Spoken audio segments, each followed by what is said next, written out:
ஓம் நமச்சிவாய. ஆயுஷ ஹோமத்தை எப்படி தொடங்க வேண்டும், தொடங்கும் பொழுது எந்தெந்த தெய்வங்களை வணங்க வேண்டும் என்று பலரும் சந்தேகம் கிளப்புகிறார்கள். இந்த ஹோமத்துக்குரிய மந்திரங்களை யார் கற்றுத்தந்தது? ஆயுஷ ஹோமம் என்பது முதலாம் ஆண்டு நிறைவு விழா என்று பொருள். அதற்கு வேதத்தில் கூறியுள்ளபடி மந்திரங்களை சொல்லி இந்த ஹோமத்தை செய்ய வேண்டும். ஹோமத்தை தொடங்கும் போது வழக்கம்போல் முதலில் தெய்வ பிரீதியையும் பெரியோர்களுடைய ஆசீர்வாதத்தையும் பெறுவதற்கான அனுக்ஞையை செய்ய வேண்டும். அடுத்து பிள்ளையாருக்கு முதல் வணக்கம் செலுத்தும் விக்னேஸ்வர பூஜை செய்ய வேண்டும். அதை செய்த பிறகு இந்த ஹோமத்தை எதற்காக எப்படி செய்யப் போகிறோம் என்பதை விளக்குகின்ற சங்கல்பத்தை செய்ய வேண்டும். சங்கல்பம் என்பது உறுதிமொழி. சகல தீர்த்தங்களின்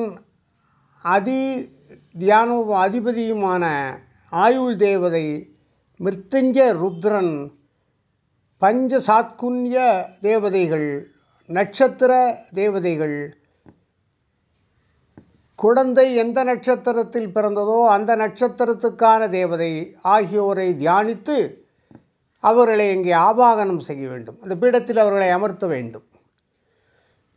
சிவபெருமானின் அருளால் என்றும் 16ஆக வாழும் வரம் பெற்ற மார்க்கண்டேயன் கிட்டத்தட்ட 7 கல்பகாலம், ஒரு கல்பம் என்பது 3 லட்சம் ஆண்டுகள், அவர் 7 கல்பகாலம் வாழ்ந்து வருவதாக கூறப்படுகிறது.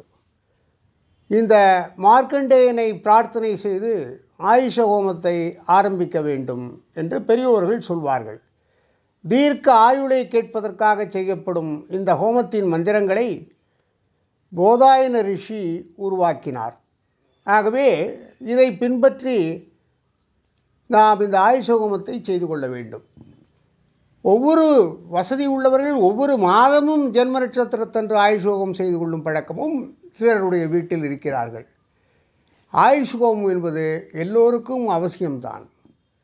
முதல் ஆயுஷ் ஹோமத்தை குழந்தையின் முதல் பிறந்த நாள் நிறைவை வீட்டில் செய்ய வேண்டும். அதற்கு பின் வருகின்றது பிறகு 60வது 70வது 80வது 100வது என்று வந்தால் அவை சில கோயில்களில் செய்யலாம். திருக்கடையூருக்கு சென்று அபிராமி அம்பாளை வழிபட்டு காலசுங்காரமூர்த்தியும் வழிபட்டு அந்த ஸ்தலத்தில் நம்ம ஆயுஷ ஹோமத்தை செய்வதற்கு அவர்கள் வசதி தருகிறார்கள். அதையும் செய்யலாம். ஆனால் முதல் ஆண்டு நிறைவு விழா அவரவர் சொந்த வீட்டில் தான் நடைபெற வேண்டும். ஆகவே எல்லோரும் தங்கள் பிறந்த நாளன்று, பிறந்த நட்சத்திரத்தன்று, பிறந்த தமிழ் மாதத்தன்று அவர்கள் ஆயுஷ ஹோமத்தை செய்து தீர்க்குழாயிலாக வாழ்வீர்களாக. வாழ்க வளமுடன். ஓம் நமச்சிவாய.